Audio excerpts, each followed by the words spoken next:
Most people think crime scene evidence tells a simple story. Blood spatter patterns, fingerprint locations, weapon trajectories all point to what happened. But I've discovered a case where every piece of forensic evidence tells the opposite story of what actually occurred. And this mistaken thinking could cost you everything if you're ever falsely accused. What I'm about to share about the reverse crime scene case will change how you understand forensic evidence forever. Because sometimes the science gets it backwards. And when it does, innocent people go to prison. I'm Daniel Mackenzie, and this case taught me why blindly trusting forensic evidence can be the $10,000 mistake that destroys your faith in the justice system.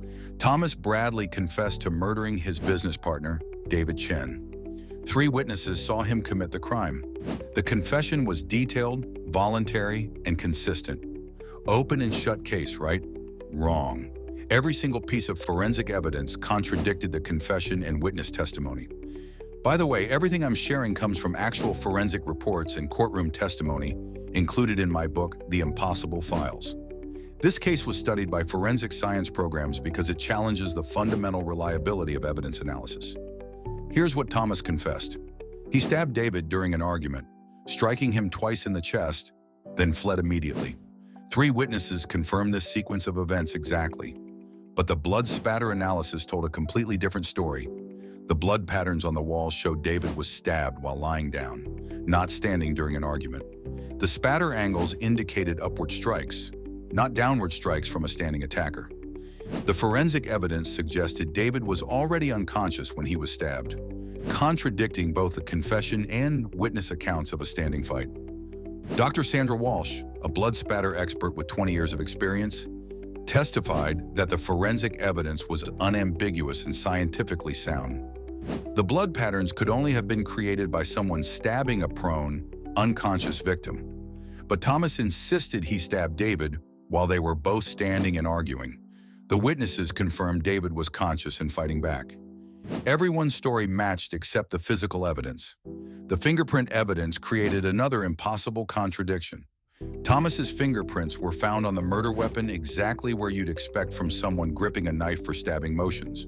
But the angle and pressure patterns of those fingerprints suggested the knife was held for cutting motions, not stabbing motions. Forensic experts concluded the fingerprints were consistent with someone slicing, not stabbing. This is just one of 16 cases where forensic science contradicts reality in my book, The Impossible Files. Link below. But what makes the reverse crime scene truly disturbing is how it forces us to choose between science and human testimony. The DNA evidence added another layer of impossibility. David's DNA was found under Thomas's fingernails, consistent with a physical struggle. But the DNA was located in patterns suggesting Thomas had grabbed David's arms. Not that David had fought back defensively. The struggle evidence supported the confession and witnesses. There was definitely a fight, but the location and pattern of DNA suggested David was being restrained, not fighting back as everyone claimed to have witnessed. Defense wounds on David's body showed he had raised his arms to protect himself from attack.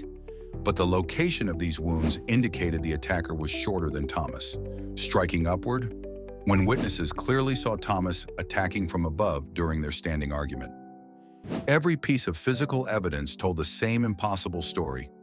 David was attacked by someone shorter while lying unconscious by someone who cut rather than stabbed.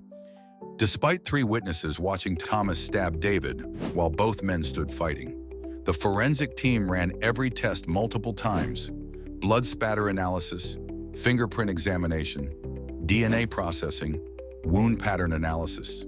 The results were consistent and scientifically valid. They just didn't match what actually happened. The prosecution faced an unprecedented dilemma: trust the scientific evidence or trust the human testimony. The evidence was clear but contradicted reality. The witnesses were reliable but contradicted science. Dr. Michael Torres, the forensic pathologist, admitted he had never encountered a case where all forensic evidence was scientifically valid but completely contradicted verified witness accounts of the actual events. The trial became a philosophical battle between empirical evidence and human observation. Which is more reliable? Scientific analysis or direct witness testimony when both are credible but contradictory?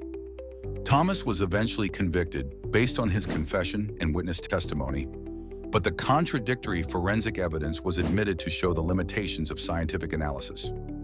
The judge acknowledged that this case demonstrates how forensic science, while valuable, can sometimes mislead rather than clarify our understanding of criminal events. Right now, you can read the complete reverse crime scene case and 15 other forensically contradictory crimes for just $2.99. I'm including the actual blood spatter reports, fingerprint analyses, and expert testimonies that show when science gets it wrong. But I'm raising the price to $9.99 next week because law schools are using this case to teach students about the limits of forensic evidence. Get it now while it's affordable. This case changed how forensic experts approach evidence analysis. Many now acknowledge that scientific evidence, while valuable, isn't infallible and must be interpreted alongside other forms of evidence. Police departments have begun training investigators to recognize when forensic evidence might be misleading rather than clarifying, because sometimes the science points in the wrong direction. Get the Impossible Files now for $2.99. Link in description. Because understanding when forensic evidence can mislead you isn't just academic knowledge. It could be the difference between conviction and exoneration if you're ever falsely accused. Don't make the $10,000 mistake of assuming forensic science is always right. Sometimes it's perfectly accurate but completely wrong about what actually happened.